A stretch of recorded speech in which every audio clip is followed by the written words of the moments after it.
दोस्तों, जो आज तुम्हारे और हमारे साथ हुआ है, 4 सरकारों में अगर मैंने ऐसा किया होता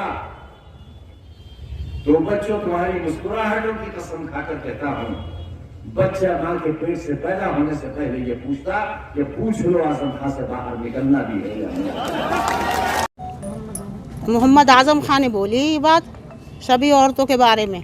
फितर खाने के चौराहे पे औरतों के कोको का बयान करा इन्होंने, और वहाँ पे खजान खां के कुएं पे भी बहुत बदतमीज़ बोली, सभी औरतों को बोली बदतमीज़। तब थाने आएंगे उनसे पूछ के मतलब ये कि बच्चा पैदा करेगा कोई, और उनके जब वो मंत्री थे तो जब भी कोई पूछ के करता ये बोले ही वो बदतमीज़ बोलना है औरतों के बारे में। सबने मंत्री बनाया, सबने वोट डाले उनको, और आज वो ये बदतमीज़ी बोल रहे हैं।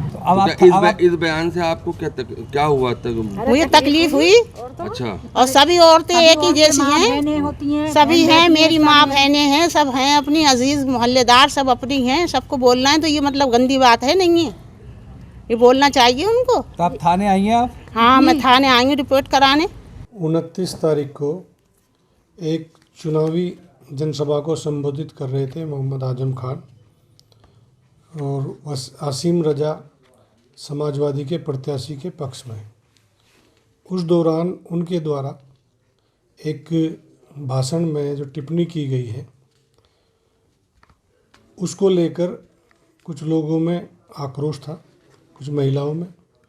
वो लोग सब थाने पर आए और उन्होंने ऑडियो और एक तहरीर जो कि थाने पर आकर दी। उनका कहना ये था कि आजम खां जी ने ये कहा है कि मैं पिछली 4 सरकार में मंत्री रहा हूँ, और यदि मैं इस तरह से मैं अपना पावर का यूज करता तो बच्चा भी माँ के पेट से बाहर आने से पहले बोलता कि पूछो आजम खां से बाहर आना है कि नहीं। इस चीज़ को लेकर उन लोगों ने, शहनाज नाम की महिला ने एक तहरीर दी, तो उस पर जो है आगे की कार्रवाई की जा रही है। अच्छा, मुकदमा दर्ज हुआ, किन किन धाराओं में दर्ज हुआ है ये?